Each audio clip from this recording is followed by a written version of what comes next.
So, ప్రార్థనా జీవితం. So, ప్రార్థించే వాళ్ళు పాపం చేయలేరు. పాపం చేసేవాళ్ళు ప్రార్థించలేరు. సో, ప్రార్థన జీవితం మన జీవితంలో చాలా ఇంపార్టెంట్. కాకపోతే మనందరికి తెలుసు ప్రార్థిస్తున్నాము. ఇంకా ఎఫెక్టివ్‌గా ఎలా ప్రార్థించాలి? ఎలా ప్రార్థిస్తే ఇంకా సమాధానాలొస్తాయి? ప్రార్థించే వాళ్ళ యొక్క బిహేవియర్ ఎలా ఉండాలి? వాళ్ళ యొక్క యాటిట్యూడ్ ఎలా ఉండాలి? సో, దాన్నన్ని అంశాల గురించి దేవుడు మాట్లాడి, ఇంకా మన ప్రార్థన జీవితాన్ని మెరుగు చేయబోతున్నాడు దేవుడు. ఇంకా స్థిరపరుస్తున్నాడు. ఓకే. Let us see. ఈరోజు వాక్యం ద్వారా దేవుడు ఏం చెప్పబోతున్నాడు. సో, ఒకటే గుర్తుపెట్టుకోండి. ప్రార్థన ఇట్స్ ఎ స్పిరిచువల్ వార్‌ఫేర్. ఒకటే గుర్తుపెట్టుకోండి. ఏదో వస్తుంది ప్రార్థన చేస్తున్నాను కాదు. Just believe that you are entering to the room. ఎప్పుడైతే నువ్వు రూమ్‌లోకి ఎంటర్ అవుతావో, క్లోజ్ చేస్తావో, that is the war zone. నీ రూమ్ ఒక వార్ జోన్. ఎందుకంటే అది నీ కంటికి కనపడకపోవచ్చు. నువ్వు మోకరించి ప్రార్థిస్తున్నప్పుడు నీ చుట్టూ ఉన్న డార్క్‌నెస్ వెళ్ళిపోతది. నీ చుట్టూ ఉన్న శోధనలు, వేదనలు, రోదనలు అన్నీ కూడా వెళ్ళిపోతుంటాంటాయి. సో, అలా బలంగా ప్రార్థించాలి ఎప్పుడైనా కూడా. వెలుగెత్తి ప్రార్థించాలి, మొరపెట్టి ప్రార్థించాలి, గొంతెత్తి ప్రార్థించాలి. సో, ప్రార్థన జవాబు ఇస్తదండి. ప్రార్థనకు కొండలు కదిలించే శక్తి ఉంటుంది. ప్రార్థనకు వే కొ కొ బ మనకు ఏంటిది ఎలాంటి రోగమైనా, ఎలాంటి జబ్బైనా కూడా తీసివేసే శక్తి ఉంది. ఎలాంటి సమస్యనైనా కూడా తీసివేసే శక్తి ప్రార్థనకుంది. సో, నమ్మి ప్రార్థించండి. సో, చాలా మందికి అపనమ్మకం. దైవజనులు ప్రార్థిస్తేనైతది. నో, బైబిల్ ఎక్కడ రాసి పెట్టలేదు దేవుడు. సో, దైవజనులకి కొంత స్పెషల్ పవర్స్ ఉంటాయి. ఫస్ట్ మీరు ప్రార్థించుకోండి. మీకు ఒకవేళ జవాబు రాకపోతే then you will come to the man of gods. ఎందుకంటే దేవుడి యొక్క ఉద్దేశ్యం ఏందంటే అందరూ ప్రార్థనలో ఎదగాలని, అందరూ విశ్వాసంలో ఎదగాలని.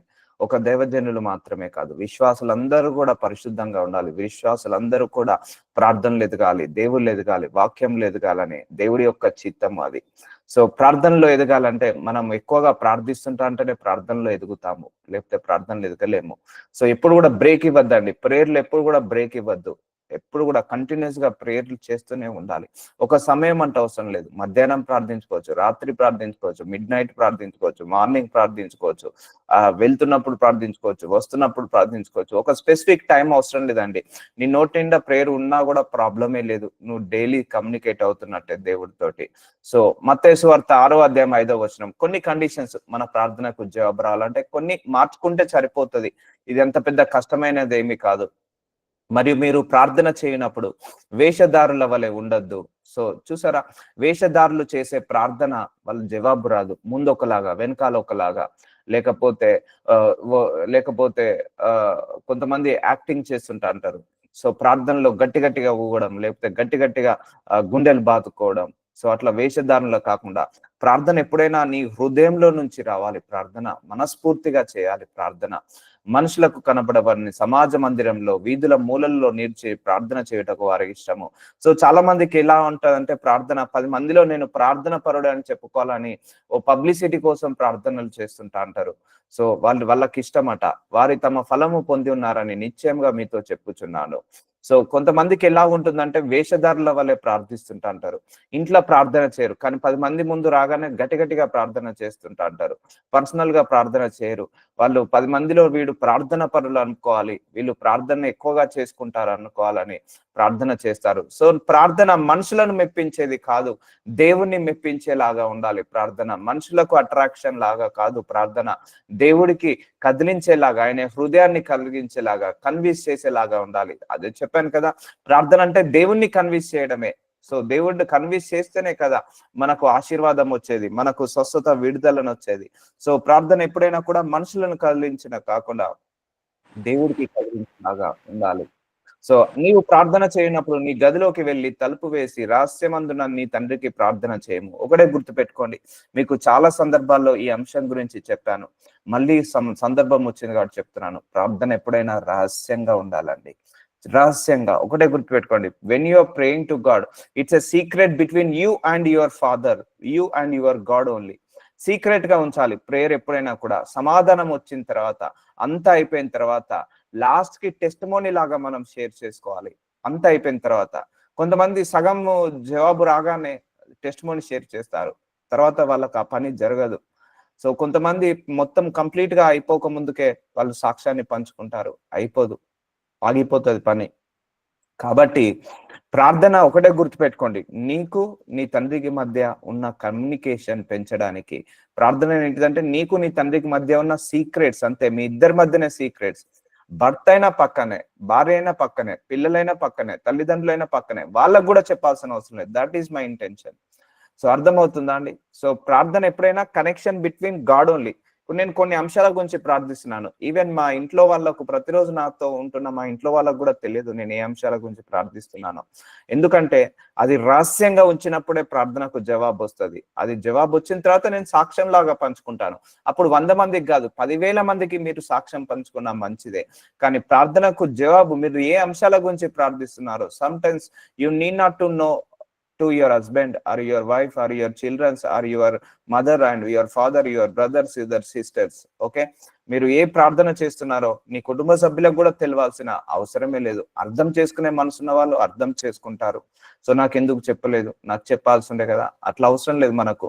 ఎందుకంటే నేను ఒకటే చెప్తున్నాను మళ్ళీ, ప్రార్థన అంటే నీకు నీ యొక్క తండ్రికి, నీ యొక్క దేవుడికి ఉన్న కనెక్షనే పెరగడానికి, మీ ఇద్దరి మధ్య ఒక సీక్రెట్ రిలేషన్, మీ ఇద్దరి మధ్య ఒక సీక్రెట్ కన్వర్జేషన్ ప్రేయర్. అర్థమవుతుందండి?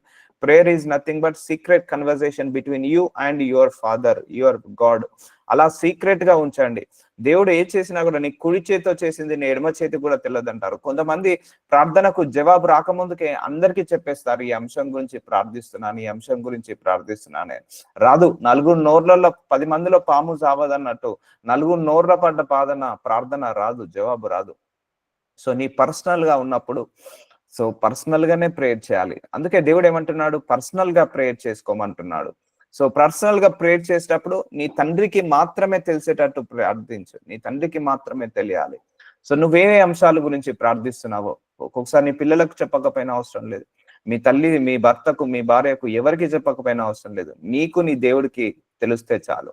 ఒకవేళ వచ్చిన తర్వాత, సాక్ష్యం వచ్చిన తర్వాత సంతోషిస్తారు కదండి ఎవరైనా కూడా. సో మనం ప్రార్థన, ఈ అంశం గురించి ప్రార్థన చేస్తున్నామని 10 మందికి పబ్లిసిటీ చేసాము, జవాబు రాలేదనుకోండి, ఇంకా వాళ్ళే హేళన చేస్తారు, ఇంకొక లాజికల్ గా మనం ఆలోచిస్తే. అందుకే నువ్వేది ప్రార్థన చేస్తున్నావో రహస్యమందున నీ తండ్రికి కనపడేటట్టుగా, తండ్రికి వినపడేటట్టుగా ప్రార్థన చేయి.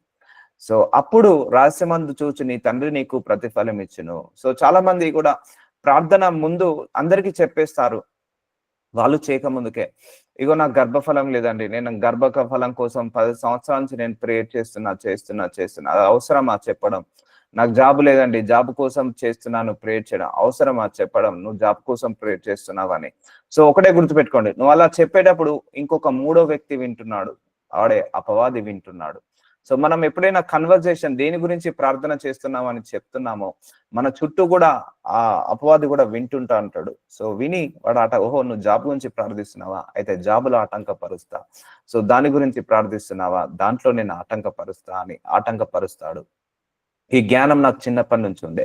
చిన్నప్పటి నుంచి కూడా నేను ఏదైనా ఒకరికి ఏదైనా విషయాలు చెప్పుకున్నా అనుకోండి, పని కాకపోయేది అస్సలకే. నేను చెప్పుకోకుండా సీక్రెట్ గా చేసేవన్నీ టక అయిపోయేది. సో నాకు అప్పుడు అర్థమయ్యేది, ఏంటిది చెప్తే పని అయితే లేదు, చెప్పకపోతేనేమో పనులు తొందరగా అవుతున్నాయని అప్పటి నుంచి చెప్పడమే మానేస్తాను. నేను పని అయ్యేదాకా ఎవరికి చెప్పను. కొన్ని సందర్భాల్లో నా ఇంట్లో కుటుంబ సభ్యులకు కూడా తెలియదు. సో ఎందుకు అంటే అట్లానే వాళ్ళు చెడు కోరుకుంటారని కాదు. మనకు end of the day publicity ఇంపార్టెంటా, పని ఇంపార్టెంటా? పని కావాల్సిందే, అంతే. పబ్లిసిటీ తర్వాత చేసుకుందాము. సో ఇట్లా పని చేసిన తర్వాత రిజల్ట్ ని బట్టి అది ఆటోమేటిక్ గా తెలిసిపోతుంది. సో తెలియాల్సిన సమయం వచ్చినప్పుడు అందరికీ తెలుస్తుంది, చెప్పాల్సిన సమయం వచ్చినప్పుడు చెప్తాము. అందుకే కొంతమంది పని కాకముందుకే అందరికీ చెప్పేస్తారు, తర్వాత ఆ పని కాదు అది ఆగిపోతుంది. ప్రార్థనకు జవాబు రాకముందుకే అందరికీ చెప్పేస్తారు, ఆ జవాబు అక్కడే ఆగిపోతుంటా ఉంటది. సో దేని గురించి ఎవరి గురించి చెప్పారు, అలానే వాళ్ళు చెడ్డవాళ్ళని కాదు, అలానే వాళ్ళు ఏడుస్తారని కాదు. సో మన వెనకాల ఒకడు ఉంటాడు, ఎప్పుడైనా కూడా గుర్తు పెట్టుకోండి, ఆ కన్వర్జేషన్ వినడానికి. సో అలాంటప్పుడు మనం జాగ్రత్తగా జ్ఞానముతో ప్రార్థించాలి. అందుకే నువ్వు ఏదైతే ప్రార్థిస్తున్నావో అది నీకు నీ తండ్రికి మాత్రమే రహస్యంగా ఉండాలి. So secret prayer always be secret, then it will be give the answers. అర్థమవుతుందండి? సో నీకేమైనా కష్టం వచ్చిందా గుర్తు పెట్టుకోండి, ఫస్ట్ నువ్వు దేవుడితో చెప్పాల్సిందే. నా దాకా కూడా రావద్దు, ఫస్ట్ మీరు ప్రార్థించుకోవాలి. ఎందుకంటే నీకు దేవుడికి మధ్య కనెక్షన్ పెరగాలి. ఎప్పుడైనా కూడా ఫస్ట్ మీరు దేవుడికి ప్రార్థించాలి. ఏ సమస్య అయినా కూడా, ఆ సంతోషం వచ్చినా ప్రార్థించు, ఆనందం వచ్చినా ప్రార్థించు. సడన్ గా నీకు ఫోన్ కాల్ వచ్చింది, ఇట్స్ ఏ సాడ్ న్యూస్, ప్రార్థించు, అయ్యా ఇట్స్ ఏ సాడ్ న్యూస్, అయ్యా దీన్ని నీ చేతికి అప్పగిస్తున్నాను, నాకు ఈ శోధన వస్తుంది, నీ చేతికి అప్పగిస్తున్నాను. సో దెన్ ఫస్ట్ నువ్వు నీ తండ్రికి మాట్లాడు అంతే. తర్వాత నా దగ్గరికి రండి, తర్వాత లేకపోతే దైవజనుల దగ్గరికి వెళ్ళి ప్రార్థించుకోండి. సని మీరు ఏ అంశం గురించి ప్రార్థిస్తున్నారో ఎప్పుడు కూడా పబ్లిసిటీ చేసుకోకండి అమ్మా. సో అది అది అపవాది ఆటంకపరుస్తాడు. వాళ్ళు చెడ్డవాళ్ళని మనం అనట్లేదు. సో పనులు నిజంగా చెప్పాలంటే 10 మందికి మనం చెప్తే పని జరగదు ఎప్పుడు కూడా. పని సీక్రెట్ గా ఉండిన తర్వాత అప్పుడు సాక్ష్యం వచ్చిన తర్వాత మీరు 10,000 మందికైనా చెప్పుకోవచ్చు. అందుకే నీవు ప్రార్థన చేయనప్పుడు చూడండి, నీవు ప్రార్థన చేయనప్పుడు నీ గదిలోనికి వెళ్ళి తలుపు వేసి, చూసారా తలుపు కూడా గడియ పెట్టుకోమంటున్నాడు. ఎందుకంటే కన్వర్జేషన్ బయటికి వెళ్ళొద్దు అని. రహస్యమందున అంటే నువ్వు తలుపు పెట్టి లోపలికి రాగానే అక్కడ నీ గాడ్ ప్రజెన్స్ ఉంటది. నువ్వు ఎప్పుడైతే మోకరిస్తావో అక్కడ నీ గాడ్ ప్రజెన్స్ ఉంటది. అప్పుడు ఆయన రహస్యంగా చూస్తున్నాడు. నువ్వేమేమి ప్రార్థన చేస్తావా, నువ్వేమేమి జవాబు ఇవ్వాలా, నీ తండ్రికి ప్రార్థన చేయము. అప్పుడు రహస్యమందు చూచు నీ తండ్రి నీకు ప్రతిఫలం ఇచ్చును. అప్పుడే సో చూసారా, నువ్వు సీక్రెట్ గా ఉంచినప్పుడే నీ ప్రార్థనకు జవాబులు వస్తాయి. Don't publicity your prayers. చాలా పబ్లిసిటీ చేసుకుంటా అంటారు. నేను 10 సంవత్సరాల నుంచి దీని గురించి ప్రార్థిస్తున్నా, 5 సంవత్సరాల నుంచి దీని కూడా. అయినా వాళ్ళు ఏం చేస్తారండి? నువ్వు చెప్పినంత మాత్రాన వాళ్ళు నీ గురించి ఏమైనా ప్రార్థన చేస్తారా? చేయరే. నువ్వు చెప్పినంత మాత్రాన అదేమైనా నీకు జవాబునిస్తుందా? ఇవ్వదే. సో నువ్వు ఎప్పుడైతే సీక్రెట్ పెట్టుకుంటావో దేవుడితో, నువ్వు దేవుడితో ఫాలో అప్ చేయాలి. ఓకే అయ్యా ఏమైంది, 5 సంవత్సరాల నుంచి ప్రార్థన చేస్తున్నాను, అందరు అడుగుతున్నారు, నాకు జవాబు ఇవ్వు ప్రభువా, తలెత్తుకోలేకపోతున్నాను, నువ్వే వాళ్ళందరికీ నోటికి తల ప్రభువా అని ఇలా ప్రార్థించండి. సో ఇప్పటి నుంచి ఇది చాలా సందర్భాల్లో మీకు చెప్పానండి. సో మళ్ళీ గుర్తు చేస్తున్నాను, కొత్త వారు కూడా వచ్చారు కాబట్టి. సో ఎప్పుడైనా కూడా మళ్ళీ చెప్తున్నాను, సీక్రెట్ గా ఉంచండి, సీక్రెట్ గా ఉంచండి, సీక్రెట్ గా ఉంచండి. ఎందుకంటే అది తండ్రి కార్యము. ప్రార్థన అంటే ఏంటిది? దేవుడి యొక్క కార్యం అండి. దేవుడు మీ ప్రార్థనకు జవాబు వచ్చింది అనుకోండి, దేవుడు మహిమపరచబడతాడు, దేవుడికి గ్లోరీ పెరుగుతుంది. సో మనం చెప్పే సాక్ష్యం ద్వారా దేవుడికి ఇంకా మహిమ పెరుగుతుంటా ఉంటది. అలా పెరగద్దని ప్రార్థనకు జవాబు రాకుండా ఒకడు తిరుగుతుంటా అంటాడు. సో అందుకే సీక్రెట్ గా ఉంచినప్పుడు అప్పుడు నీకు దేవుడికి మధ్య ఆ కనెక్షన్ పెరుగుతుంది. ఆ దేవుడు సీక్రెట్ గా నాకే చెప్తున్నాడు కదా అని నీ ప్రార్థనకు జవాబిస్తాడు. మరియు మీరు ప్రార్థన చేయనప్పుడు అన్య జనులలో వ్యర్థమైన మాటలు వంచింపవద్దు. చూసారా, ఈ ప్రార్థన చేసే నోరు, మన నోరు గుర్తుపెట్టుకొని ప్రార్థన చేసే నోరు, ఈ నోరు ద్వారా ప్రార్థన చేస్తే కొన్ని లక్షల వేల కిలోమీటర్ల దూరం ఉన్న పరలోకానికి వినబడుతుంది మన ప్రార్థన. అలాంటి ప్రార్థనతోటి మాటలతోటి అబద్ధాలాడు, మోస లేకపోతే దూషణల మాటలు, విమర్శించే మాటలు చేయొద్దు ఎప్పుడు కూడా. ఈ ప్రార్థించే నోరుతోటి మనం ఎప్పుడు కూడా వ్యర్థమైన మాటలు వచింపద్దు, బూతులు మాట్లాడద్దు. సో ఈ నోరు చాలా పవిత్రమైన నోరు అండి. సో దీన్ని ఒకటే పర్పస్ కోసం యూజ్ చేయాలి, దేవుడి యొక్క గ్లోరీ కోసమే యూజ్ చేయాలి. విస్తరించి మాట్లాడుట వలన తన మనవి వినబడునని వారు తలంచుచున్నారు. సో ప్రార్థన ఒక స్క్రిప్ట్ రాసుకొని చేసింది కాదండి. చాలా మంది కొన్ని ఏంటిది ఇంప్రెసివ్ వర్డ్స్ యూజ్ చేస్తుంటా అంటారు ప్రార్థనలో. అట్లా కాదు, నీ హృదయ అంతరంగంలో నుంచి రావాలి ప్రార్థన. మనస్ఫూర్తిగా ప్రార్థించాలి ప్రార్థన. ఏదో డైలాగులు రాసి డైలాగులు కొట్టినట్టు కాకుండా నీ ఎలాంటి వెయిట్ తోటి రావాలి, ఒక ఫోర్స్ తోటి రావాలి, ఒక పెయిన్ తోటి రావాలి ప్రార్థన. ఒక ఒక ఒక బలమైన కారంతోటి రావాలి, ఆ బలమైన మాటతోటి రావాలి ప్రార్థన. అప్పుడు దేవుడు ప్రార్థిస్తాడు. సో నువ్వు విస్తారంగా మాట్లాడుతున్నావు, అయితే విస్తారంగా దేవుడు నా మాటలు విన్నాడు, అట్లా కాదు. డైలాగ్ కొట్టినట్టు కాకుండా మనస్ఫూర్తిగా హృదయ అంతరంగంలో నుంచి రావాలి ప్రార్థన. సో అప్పుడు నీ ప్రార్థనకు జవాబు వస్తుంది. ప్రార్థన చేయనప్పుడు అన్య జనుల వ్యర్థమైన మాటలు వచింపవద్దు. సో చెడ్డ మాటలు పలకొద్దు ఎప్పుడు కూడా. ప్రార్థనలో కూడా ఒకటే గుర్తుపెట్టుకోండి, ఫర్గివ్నెస్ ఉండాలి. మన శత్రువును కూడా క్షమించి మనం ప్రార్థిస్తే అప్పుడు ఇంకా తొందరగా జవాబు వస్తుంది. సో ఇవన్నీ కూడా కండిషన్స్. ఇవన్నీ ప్రార్థన అంటే ఒక పాజిటివిటీ, గుర్తుపెట్టుకోండి. సో మనము పాజిటివ్ వేలో ఉండాలి, పాజిటివ్ మైండ్ సెట్ తో ప్రార్థించాలి. సో చాలా మంది కూడా నెగిటివ్ గా మైండ్ సెట్ తో ప్రార్థిస్తుంటా అంటారు. సో పాజిటివ్ వర్డ్స్ యూజ్ చేయాలి, ఎప్పుడైనా పాజిటివ్ గా ప్రొఫెసీ చేసుకోవాలి. ప్రార్థనలో ప్రవచించుకోవాలండి. యేసు నామంలో నాకు ధనం వచ్చును కాక, యేసు నామంలో నాకు స్వస్థత వచ్చును కాక, యేసు నామంలో నాకు ఆరోగ్యం వచ్చును కాక, ఐ రిసీవ్డ్ ఇట్ అని ఇలా రిసీవ్ చేసుకోవాలి. ఇలా మనము ఎలా అంటే మనం పాజిటివ్ గా పొందుకోవాలి. ఒక ఎనర్జీ, ప్రార్థన వల్ల నీకు ఒక ఎనర్జీ ఫామ్ అవుతుంటా ఉంటది. When you are starting prayer, when you are begin prayer, one positive energy will flow in your body, the spirit of God will flow in your body. ఇంకా ఓవర్ఫ్లో అవుతుంటా ఉంటది. So కాబట్టి ప్రార్థన జీవితం ఎలా ఉంటుందంటే అమ్మ, ఒక చెట్టును పెట్టాము. ఒక 10 రోజులు, 15 రోజులు నీళ్లు పోయలేదు. ఎలా ఎండిపోతది? అలాగే మనం ప్రార్థన చేయకపోతే మన ఆత్మీయ జీవితం కూడా అలాగే ఎండిపోతుంటా ఉంటది. డ్రై అయిపోతుంటా ఉంటది. నువ్వెంత ఎక్కువగా ప్రార్థిస్తే నీ ఆత్మ అంతగా వర్ధిల్లుతుంటా ఉంటది. నువ్వెంత ఎక్కువగా ప్రార్థిస్తే నీ ఆత్మ అంతగా మహాభివృద్ధి చెందుతా ఉంటది. ఇప్పుడు చెట్టుకి నీళ్లు పోస్తుంటే ఎలా అభివృద్ధి చెందుతది? ఫలాలు ఇచ్చే చెట్టులాగా మారుస్తుంది. అదే చెట్టుకు నీళ్లు పోయకపోతే ఎండిపోతది, ఫలాలు ఇవ్వలేదు. అలాగే నీకు ఫలాలు ఇచ్చే చెట్టులాగా మారాలంటే నువ్వు ప్రార్థన చేయాల్సిందే. మళ్ళొకసారి చెప్తున్నా, మీరు ప్రార్థన చేసుకుంటే ఎంత ఎక్కువ చేసుకుంటే అది మీకే ఉపయోగము, అటు దేవుడికి కాదు, నాకు కాదు. ఇక్కడ ఏమన్నా రాసి పెట్టాడా నేను ప్రార్థన చేస్తే నా అకౌంట్లో ఏమన్నా డబ్బులు పడతాయని? No, it's absolutely your benefit only. 100%, 100% your benefit only, our benefit only. నేను ప్రార్థన చేసుకుంటే నా జీవితం బాగుంటది, మీ ప్రార్థన చేసుకుంటే మీ జీవితం బాగుంటది. సో అందరూ ప్రార్థన చేసుకుంటే దేవుడికి మహిమ పెరుగుతుంది. సో మీరు వారి వల్లే ఉండకూడి, మీరు తండ్రిని అడగక మునిపే మీకు అక్కరగా ఉన్నవేవో ఆయనకు తెలియను. God knows everything. నీకు ఎడ్యుకేషన్ కావాలని తెలుసు, నీకు వీసా కావాలని తెలుసు, నీకు ప్రాస్పరిటీ కావాలని తెలుసు, నీకు హీలింగ్ కావాలని తెలుసు, నీ భర్త మారట్లేదు, నీ పిల్లలు మారట్లేదు అని తెలుసు. బట్ అన్ని తెలుసు కూడా దేవుడు ఎందుకు ఇవ్వట్లేదు? ఏది అడ్డొస్తుంది దేవుడికి, మనకు, మన ప్రార్థనకు, ఆయన జవాబుకి మధ్య ఏది అడ్డొస్తుంది?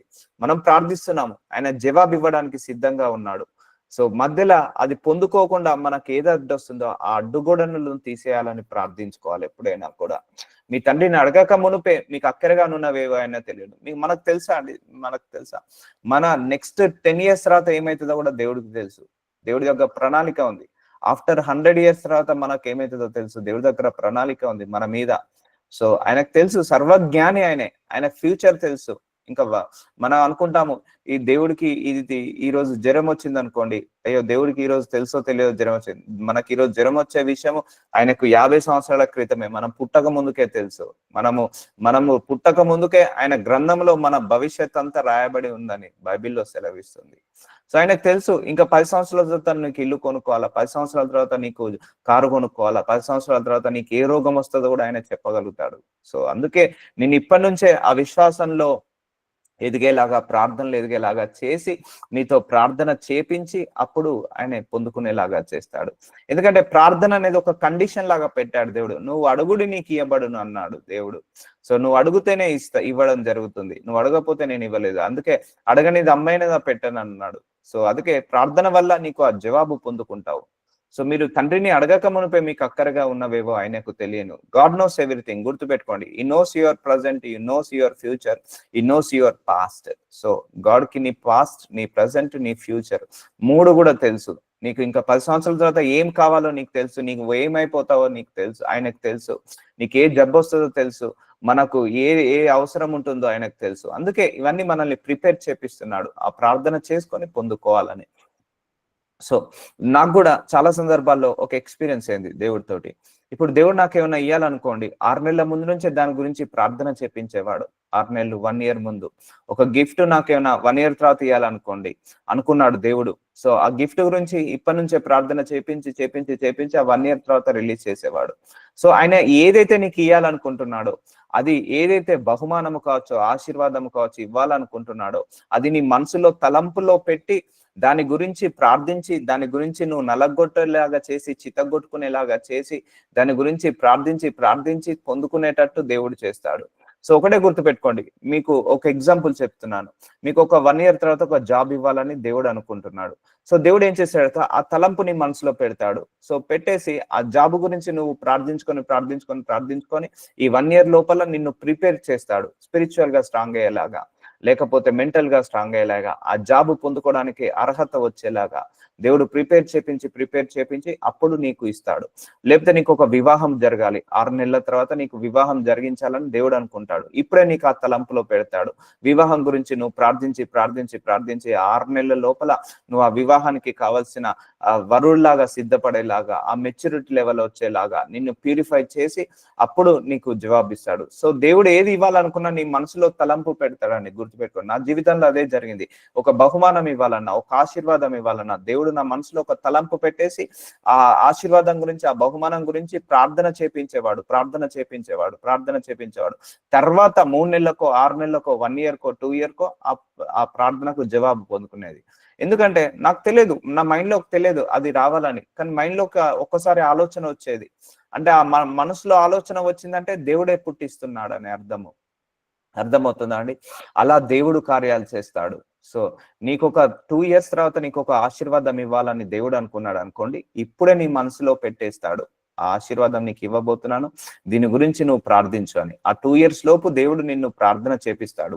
ఆ ఉపవాస ప్రార్థన చేపిస్తాడు. ఎందుకంటే ఆ ఆశీర్వాదం విలువ తెలవాలండి. సో, ఇప్పుడు ఇట్లా పెళ్లి సంబంధం ఇట్లా చూడగానే సెట్ అయింది అనుకోండి. పెళ్లైన తర్వాత ఆ భర్త విలువ, ఆ భార్య విలువ తెలియదు. కొంచెం డిలే అయిన తర్వాత చేస్తే ఆ భర్త, భార్య విలువ తెలుస్తది. గర్భఫలం డిలే అయింది అనుకోండి. ఇప్పుడు కొంతమంది 10 సంవత్సరాలు, 15 సంవత్సరాల తర్వాత కన్న పిల్లలను చూడండి. వాళ్ళు ఎంత జాగ్రత్త, అయ్యో లేక పుట్టాడు. సో వాళ్ళు ఎంత బంగారం లాగా చూసుకుంటారు. లేకపోతే కొంతమందికి ఇట్లా పెళ్లి కాగానే ప్రెగ్నెన్సీ కన్ఫర్మ్ అయింది అనుకోండి. వాళ్ళకి ఆ విలువ తెలియదు. సో జాబ్ ఇట్లా ప్రార్థించగానే జాబ్ వచ్చింది అనుకోండి, విలువ తెలియదు. సో ప్రార్థించగానే ఇట్లా మ్యారేజ్ అయింది అనుకోండి, విలువ తెలియదు. కొన్నిసార్లు దేవుడు డిలే ఎందుకు చేస్తాడంటే దాని విలువ మనకు తెలియాలని. అర్థమవుతుందా అండి? అందుకే కొన్ని సందర్భాల్లో మన ప్రార్థనకు డిలే చేస్తుంటా అంటాడు. విలువ, మనుషుల విలువ తెలవాలన్నా, ఆశీర్వాదం విలువ తెలవాలన్నా, బహుమానం విలువ తెలవాలన్నా అది చెప్పిస్తున్నాడు. ఇప్పుడు దేవుడు నాకు కొన్ని గిఫ్ట్స్ ఇవ్వాలనుకున్నాడు. ఏంటిది? వాక్యం బోధించే గిఫ్ట్. దాన్ని నా మనసులో పెట్టేసి దాని గురించి కొన్ని రోజులు ప్రార్థించిన తర్వాత ఆ గిఫ్ట్ ఇచ్చేవాడు. తర్వాత హీలింగ్ గిఫ్ట్, తర్వాత డెలివరెన్స్ గిఫ్ట్, తర్వాత ప్రొఫెటిక్ గిఫ్ట్. సో ఇలా వీటి గురించి నా మనసులో తలంపులో పెట్టేశాడు. పెట్టేసి ఈ అంశం గురించి ప్రార్థించుకునేలాగా చేసి 1 ఇయర్, 2 ఇయర్స్, కొన్ని అంశాల గురించి 3 ఇయర్స్ నుంచి ప్రార్థిస్తున్నాను. ఇంకా జవాబు రావట్లేదు. ఎందుకు వస్తది? ఎందుకంటే ఆ జవాబు పొందుకోవడానికి నాలో ఆ మెచ్యూరిటీ లెవెల్స్ రావాలి. ఆ యొక్క కేపబిలిటీ, ఆ మైండ్ సెట్ రావాలి. ఇప్పుడు ఎందుకంటే కొన్ని గిఫ్ట్స్ రావాలంటే కొంత నాలెడ్జ్ ఉండాలి, విజ్డమ్ ఉండాలి. లేకపోతే ఎలా పడితే అలా ఆపరేట్ చేయొద్దు ఏ గిఫ్ట్‌నైనా కూడా. సో అలాగే నీ జీవితంలో కూడా నీకొక వీసా ఇవ్వాలనుకున్నా, నీకొక ఎడ్యుకేషన్‌లో మంచి కాలేజ్‌లో సీట్ ఇవ్వాలనుకున్నా, దేవుడు దానికి విలువ తెలిసేలాగా నీకు ముందుగానే నీ మనసులోకి ఆ తలంపులను పంపించేసి దాని గురించి ప్రార్థించి, దాని గురించి ఉపవాసం చేపించి, దాని గురించి నిన్ను ప్యూరిఫై చేపించి, దాని యొక్క విలువ తెలిసిన తర్వాత ఈ ఆశీర్వాదం ఇస్తే వీళ్ళు జాగ్రత్తగా చూసుకుంటారని దేవుడికి నమ్మకం వచ్చిన తర్వాత అప్పుడు రిలీజ్ చేస్తాడు. ఇప్పుడు అర్థమవుతుందా అండి? మీరు మీ తండ్రిని అడగక మునుకే మీకు అక్కరగా ఉన్నవేవో ఆయనకు తెలియను. సో తెలుసు ఆయనకు. ఎందుకు డిలే చేస్తున్నా అంటే ఇది రీజన్. సో కాబట్టి మీరు ఇలాగా ప్రార్థన చేయండి. సో దేవుడు ఒక ప్రార్థన చేయమంటున్నాడు. ఇది ప్రతిరోజు పలకాలమ్మా. మీ ప్రేయర్ లో ప్రతిరోజు మీరు ప్రార్థించగట్టప్పుడు ఈ వచనాలు పలకాలి, తప్పకుండా పలకాలి. ఎందుకంటే యేసయ్య చెప్తున్నాడు ఇది, నేను చెప్తున్నది కాదు. యేసయ్య స్ట్రిక్ట్ గా ఒక కండిషన్ పై ఒక నమూనా ఇచ్చాడు. ఇలాగా ప్రార్థన చేయుడి, కాబట్టి మీరు ఇలాగా ప్రార్థన చేయుడి.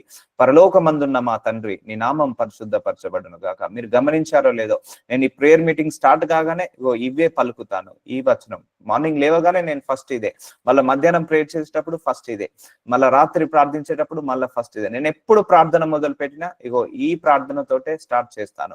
పరలోకమందున్న మా తండ్రి, నీ నామం పరిశుద్ధపరచబడును గాక. ఇది నేర్చుకోండి. ఈ ప్రార్థన బై హార్ట్ చేయండి. ఇది 4-5 లైన్లే ఉంటాయి.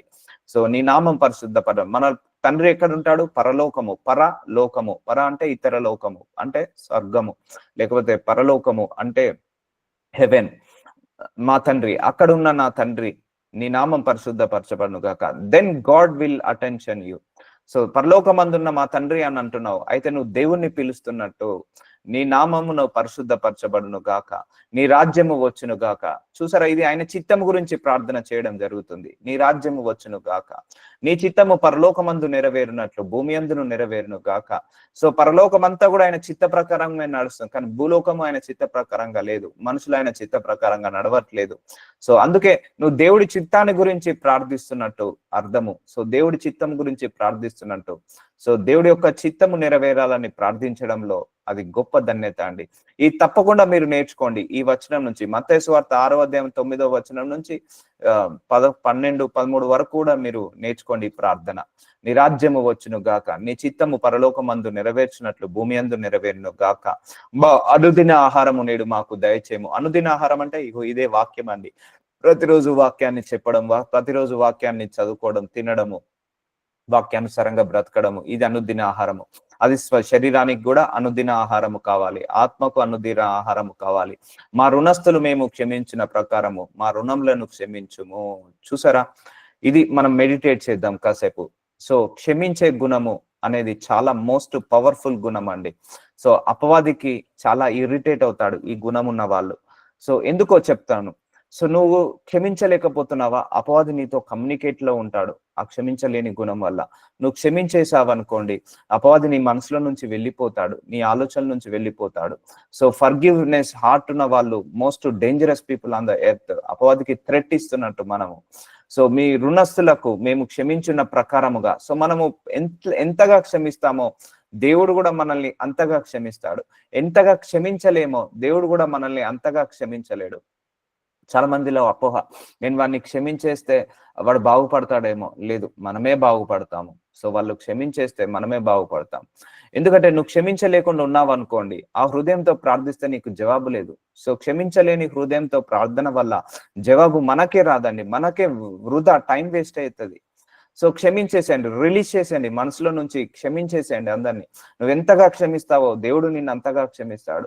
నువ్వెంతగా క్షమిస్తావో దేవుడు నీకు అంతగా సమాధానాన్ని, సాక్ష్యాన్ని ఇస్తాడు.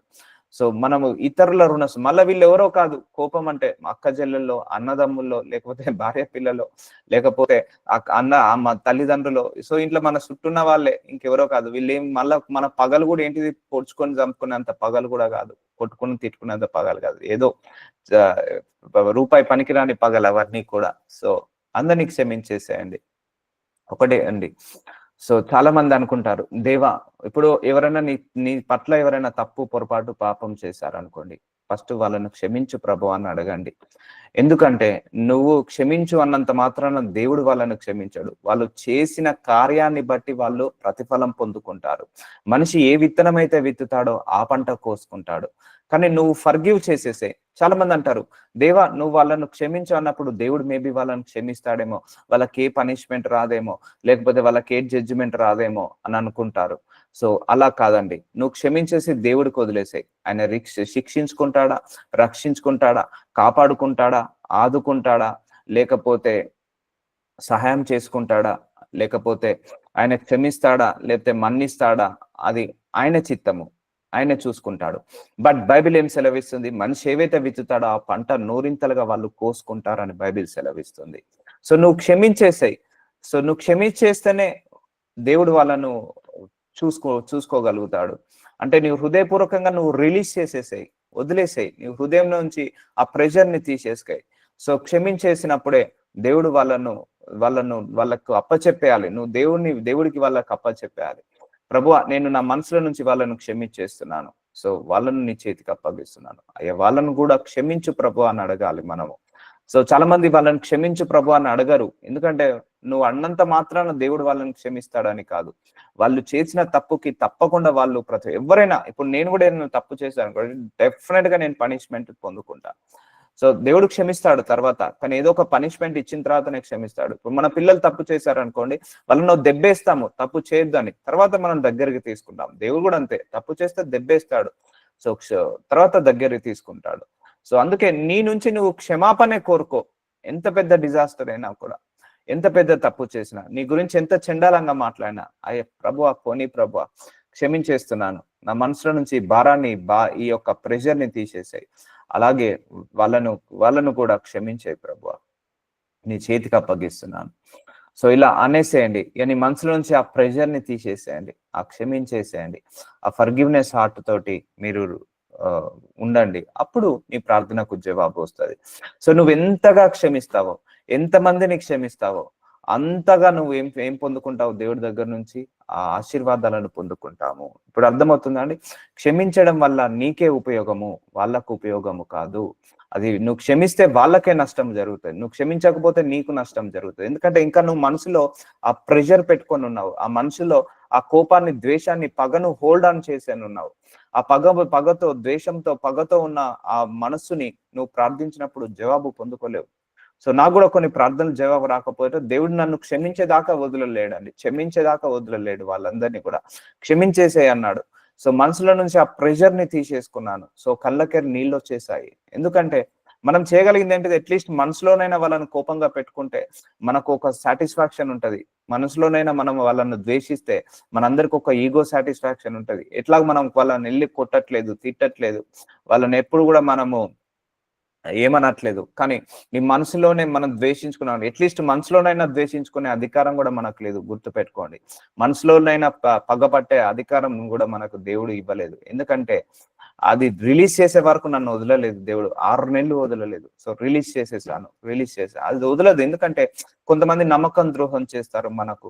కొంతమంది వెన్నుపోటు పొడుస్తారు. కొంతమంది మనకు ఆహ్, మన తోటే ఉండి మన గురించి చెడుగా వెనకాల మాట్లాడుతుంటారు. అది తెలిసినప్పుడు బాధేస్తది. అది తెలిసినప్పుడు కోపం వస్తది. సో దేవుడు అలాంటి వాళ్ళని కూడా సర్వాన్ని క్షమించేయమన్నాడు. ఎన్ని తప్పులు చేసినా క్షమించేయి. అది ఎంత గలీజ్ వాళ్ళైనా, ఎంత చెండాలుడైనా కూడా పర్లేదు, క్షమించేసేయి. అది నీకే మేలు అన్నాడు. సో అప్పటి నుంచి క్షమించడం మొదలు పెట్టాను. అది నాకే మేలుగా జరిగింది నిజంగా. క్షమించిన ప్రతిసారి నాకు ఆశీర్వాదమే. సో అందుకే నువ్వు క్షమించిన ప్రతిసారి నీకే ఆశీర్వాదము. అది వాళ్ళకు ప్రాబ్లము. నువ్వు క్షమించావా, వాళ్ళు డేంజర్ జోన్ లో ఉన్నట్టు. నువ్వు క్షమించావా, నువ్వు సేఫ్ జోన్ లో ఉన్నట్టు. నువ్వు క్షమించలేదా, నువ్వు డేంజర్ జోన్ లో ఉన్నట్టు, వాళ్ళు సేఫ్ జోన్ లో ఉన్నట్టు. అర్థమవుతుందా అండి? అందుకే అందుకే నువ్వు మనస్ఫూర్తిగా క్షమించేసి వాళ్ళకు ఏది రావద్దు అని కూడా ప్రార్థించాలి. వాళ్ళకి ఎలాంటి పనిష్మెంట్, ఎలాంటి జడ్జిమెంట్ రావద్దని. సో ఈ హృదయాన్ని చూసి దేవుడు నీ ప్రార్థనలకు జవాబిస్తాడు. మా రుణస్థులను మేము క్షమించిన ప్రకారము మా రుణములను క్షమించుము. నువ్వు ఎంతగా క్షమిస్తావో మనుషుల యొక్క తప్పులను, పొరపాట్లను, పాపాలను, దోషాలను, మనము చేసిన తప్పులు, మనం చేసిన పొరపాట్లు, మనం చేసిన పాపాలను కూడా దేవుడు అలాగే క్షమిస్తాడు. సో మమ్మను శోధనలోకి తేక దుష్టుడి నుండి మమ్మను తప్పించుము. ప్రతిరోజు వాడి పని అదే అండి. ఇప్పుడు మనం మార్నింగ్ లేవగానే బ్రేక్ఫాస్ట్ చేయాలి, లంచ్ చేయాలి, డిన్నర్ చేయాలి, పిల్లల్ని స్కూల్లో డ్రాప్ చేయాలి, లేకపోతే స్నానం చేసి మనం ఆఫీస్కి వెళ్ళాలి, ఆఫీస్కి వెళ్ళాక ఈ పని చేయాలి, తర్వాత ఇంటికి రావాలి, మళ్ళీ వచ్చిన తర్వాత కాసేపు పడుకోవాలి. ఇలా ఒక ప్రణాళిక కలిగి ఉంటాం కదా మన డేలో. సో అపవాది కూడా ఈ రోజు నీ మీద ఒక ప్రణాళిక కలిగి ఉంటాడు. నీ యొక్క కుటుంబం మీద ఒక ప్రణాళిక కలిగి ఉంటాడు. నీ యొక్క ఫైనాన్సెస్ మీద ప్రణాళిక కలిగి ఉంటాడు. శోధనలోకి తేకువ, దుష్టుడి నుండి మమ్మల్ని తప్పించు. సో ప్రతి శోధనకు ఆపే శక్తి మనకు ప్రార్థనకు మాత్రమే ఉంది. సో ప్రతిరోజు వాడు శోధన చేయడానికి రెడీగా ఉంటాడు. మనం కూడా ప్రతిరోజు ప్రార్థించినప్పుడు ఆ రోజు నువ్వు శోధనలోకి ప్రవేశించవు. ఒకటే గుర్తుపెట్టుకోండి, ప్రార్థన నిన్నటిది కాదు, రేపటిది కాదు, ఈ రోజుది ప్రార్థన.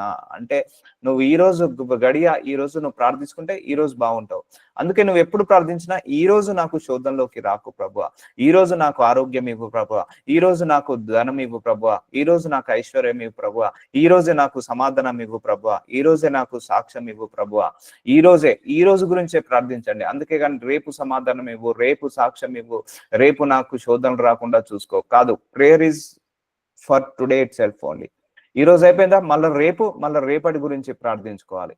ఎల్లుండి అయితే ఎల్లుండి గురించి ప్రార్థించుకోవాలి. అందుకే ఏ రోజు ప్రార్థన ఆ రోజు గురించే ప్రార్థించుకోండి. ఈ రోజు నాకు వీసా రావాల్సిందే, ఈ రోజు నాకు ఉద్యోగం రావాల్సిందే, ఈ రోజు నాకు ఆరోగ్యం రావాల్సిందే, ఈ రోజు నేను ఎలాంటి అపవాది శోధనలో పడకుండా ఉండాల్సిందే. సో అలా ప్రార్థించుకోవాలి. మనుషుల అపరాధంలో మీరు క్షమించిన, సో మీ శోధనలోకి తేకుండా దుష్టిని మమ్మల్ని తప్పింది. సో ఈ రోజు నువ్వు శోధనలో పడకుండా నువ్వు ప్రార్థించావు, మరి రేపు కూడా పడతావు కదా. సో రేపటి గురించి రేపు ప్రార్థించుకో. సో అలా ప్రార్థన ఎప్పుడైనా కూడా టుమారో కాదు, టుడే, ఈ రోజు గురించే ప్రార్థించాలి, ఈ గడియ గురించే ప్రార్థించాలి. ఈ క్షణమే నాకు సమాధానం రావాలి. మనుషుల అపరాధములను మీరు క్షమించిన ఎడల మీ పరలోకపు తండ్రి మీ అపరాధములను క్షమించును. సో ఇక్కడ వరకు మనం 13వ వచనం వరకు, 9వ వచనం నుంచి 13వ వచనం వరకు మనం ప్రార్థించుకోవాలి ఇట్లా. సో మనుషుల అపరాధములు మీరు క్షమించిన ఎడల మీ పరలోకపు తండ్రి మీ అపరాధములను క్షమించును. సో మనం ఫర్గివ్ చేస్తేనే దేవుడు మనల్ని ఫర్గివ్ చేశాడు. ఇప్పుడు అర్థమవుతుందా అండి? క్షమించే గుణము most powerful character, most powerful ఒక విపన్ లాంటిది క్షమించే గుణము. సో అప్పుడు నువ్వు సేఫ్ జోన్ లో ఉన్నట్టు. నువ్వు క్షమిస్తున్నావంటే నువ్వు సేఫ్ జోన్ లో ఉంటున్నట్టు, అవతల వాళ్ళు డేంజర్ జోన్ లో ఉంటున్నట్టు. నువ్వు క్షమిస్తున్నావంటే దేవుడికి వాళ్ళని అప్పచెప్తున్నట్టు, క్షమించట్లేదంటే ఇంకా వాళ్ళని నీ చేతిలోనే పెట్టుకున్నట్టు. సో అలాని వాళ్ళకు చెడు కావాలని కాదు, కానీ ఎవరి బుద్ధి తగ్గట్టు దేవుడు వాళ్ళకు పనిష్మెంట్ వస్తుంది. ఎవరికి రావాల్సిన పనిష్మెంట్ వాళ్ళకు తప్పకుండా వస్తుందండి. నువ్వు క్షమించినంతగా మాత్రాన, క్షమించలేకపోయినంత మాత్రాన వాళ్ళకు రాదు. సో నువ్వు క్షమించకపోయినా వాళ్ళకు వచ్చే పనిష్మెంట్ వాళ్ళకు వస్తుంది. కానీ నీకు ఆశీర్వాదం రావాలంటే నువ్వు క్షమించాల్సిందే. సో ఈ విషయంలో దేవుడు మరీగా చెప్తున్నాడు, క్షమించేసేయండి. అందరి తప్పులను, అందరి పొరపాట్లను, అందరి పాపాలను, అందరి దోషాలను క్షమించేసేయండి, మన్నించేసేయండి. సో దేవుడి యొక్క ఆశీర్వాదాన్ని, దేవుడి యొక్క ఉన్న పిలుపు, మనందరి మీద ఉన్న పిలుపు ఉంది. మనం పగలు పట్టుకోవడానికే కాదు, పగలు ద్వేషాలు పెంచుకోవడానికి కాదు మనందరినీ పిలిచింది. ఒకవేళ ఆ మనిషి నచ్చక లేదా, నువ్వు దూరంగా ఉండు, పర్లేదు. వాడు నీకు నష్టం చేశాడు, దూరంగా ఉండు. బాధపరిచాడు, దూరంగా ఉండు. ఎందుకంటే కొన్నిసార్లు మన విలువలను కూడా చంపుకొని పోలేము. సో దూరంగా ఉండు. ఆ దూరంగా ఉండైనా కూడా వాడిని మనసులో క్షమించవచ్చు. సో నువ్వు మాట్లాడలేకపోతున్నావు, మనసు ముఖం చూడలేకపోతున్నావు, కష్టంగా ఉంది, దూరంగా ఉండు. నువ్వు మాట్లాడకపోయినా పర్లేదు, కానీ దూరంగా ఉండైనా కూడా నువ్వు వాడిని క్షమించు. దగ్గరగా ఉండి ద్వేషించడం కంటే దూరంగా ఉండైనా క్షమించడం మేలు. సో అందరినీ క్షమించేసేయండి, ఫర్గివ్ చేసేసేయండి, రిలీజ్ చేసేసేయండి. ఆ మనసులో నుంచి ఆ ప్రెషర్ ని తీసేసుకోండి. ఆ మనసులో నుంచి ఆ హోల్డ్ ఆన్ చేస్తాం మనము. ఆ క్షమించలేనప్పుడు ఏం చేస్తాము, ఆ కోపాన్ని అలాగే గంటలు గంటలు వాళ్ళ మీద ద్వేషం పెంచుకుంటా అంటాం, వాళ్ళ మీద పగ పెంచుకుంటా అంటాం. అది వెళ్ళిపోవాలి, మనసులోంచి డెలివరెన్స్ రావాలి. అది పోనీయకుండా అపవాది ఆపుతుంటా అంటాడు, డెలివరెన్స్ కానివ్వడు. ఎందుకంటే డెలివరెన్స్ అయితే తెలుసు, ఇక నువ్వు వాడి గ్రిప్ లో నుంచి వెళ్ళిపోతావు. మనం ఎప్పుడైతే క్షమించేస్తావో అపవాది గ్రిప్ లోను, అపవాది మన మీద ఉన్న గ్రిప్ వదిలేసిపోతుంది. అపవాదికి గ్రిప్ వదిలిపోతాడు. ఎందుకంటే మనం దేవుడి కంట్రోల్లోకి వెళ్ళిపోతాం క్షమించినప్పుడు. మీరు మనుషుల అపరాధంలో క్షమింపకపోయినా మీ తండ్రి మీ అపరాధంలను క్షమించడు. సో ఇది forgiveness prayer is very very important. మీరు ఫర్గివ్నెస్ ప్రేయర్ చేసుకోండి. సో ఇది చాలా ఇంపార్టెంట్. So God bless you. నాజరుడైన యేసయ్య, ఇదిగో తండ్రి, మీ ప్రార్థనలకు జవాబులు రావాలంటే క్షమించే గుణము ఉండాలని చెప్పావు తండ్రి. క్షమించే గుణాన్ని మా అందరిలో పెట్టమని, క్షమించే మనసుని మాకు దయచేయమని యేసు నామంలో ప్రార్థిస్తున్నాను తండ్రి. ఆమేన్. ఆమేన్. ఆమేన్.